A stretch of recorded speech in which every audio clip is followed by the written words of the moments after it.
Back to September 27, 1940. The Empire of Japan entered World War II on September 27, 1940, by signing the Tripartite Pact with Germany and Italy.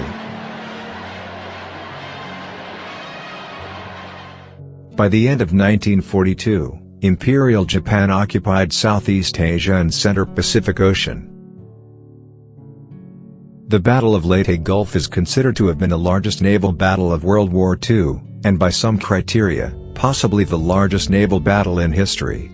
It was fought in waters near the Philippine islands of Leyte, Samar, and Luzon, from 23 to October 26, 1944, between combined American and Australian forces and the Imperial Japanese Navy. As part of the invasion of Leyte, which aimed to isolate Japan from the countries it had occupied in Southeast Asia, which were a vital source of industrial and oil supplies. Welcome to the first episode of our series of Leyte Gulf Battle. If you like documentary war history, don't forget to check out our channel.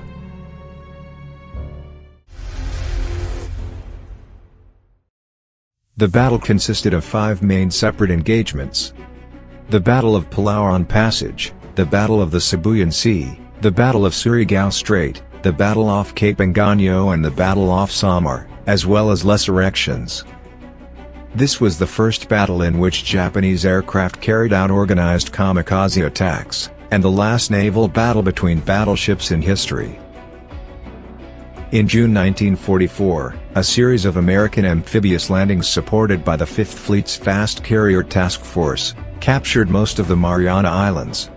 This offensive gave the Americans a base from which long-range Boeing B-29 Superfortress bombers could attack the Japanese home islands. The next logical step was to cut Japan's supply lines to Southeast Asia, depriving them of fuel and other necessities of war, but there were 2 different plans for doing so. One was blockading Japanese forces in the Philippines and invading Taiwan, and the other one was an invasion of the Philippines. It was eventually decided that USA's forces would invade the island of Leyte in the central Philippines. Amphibious forces and close naval support would be provided by the 7th Fleet. On September 21, Manila was struck by U.S. carrier planes for the first time, and Luzon was hit the following day. On September 24, Mitcher's planes bombed the central Philippines and conducted photographic reconnaissance of the area around Leyte and Samar, where landings were to take place in October.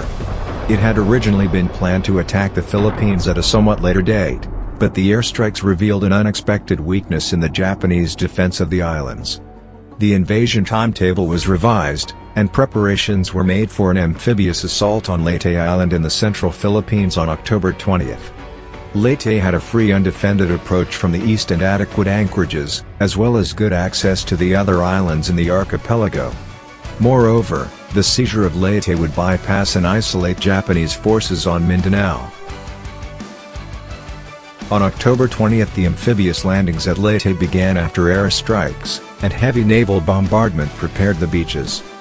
3rd Fleet covered the landings with carrier-based aircraft and guarded against attacks by the Japanese fleet. The initial landings were entirely successful and almost completely uncontested, as the Japanese had chosen to mount their defense farther inland and out of the range of naval gunfire. More than 130,000 men landed in Leyte. The Japanese responded to the American landings with Shogo, a plan to decoy the U.S. 3rd Fleet north, away from the San Bernardino Strait, while converging 3 forces on Leyte Gulf to attack the landing.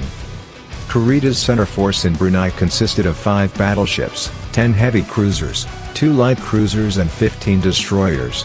Kurita's ships passed Palawan Island around midnight on 22 to 23 October. The American submarines Darter and Dace were positioned together on the surface close by. At 0:16 on 23 October, Darter's radar detected the Japanese formation at a range of 30,000 yards. Her captain promptly made visual contact. The 2 submarines quickly moved off in pursuit of the ships. Darter and Dace traveled on the surface at full power for several hours and gained a position ahead of Kurita's formation, with the intention of making a submerged attack at first light. This attack was unusually successful. 2 heavy cruisers sank and 1 was hit. While following the damaged destroyer to finish it off, an error in estimating the current put Darter on a collision course with the reef. All efforts to get her off failed, she was abandoned, and her entire crew was rescued by days. Thank you for watching. To see the next parts of this video, don't forget to subscribe to our channel.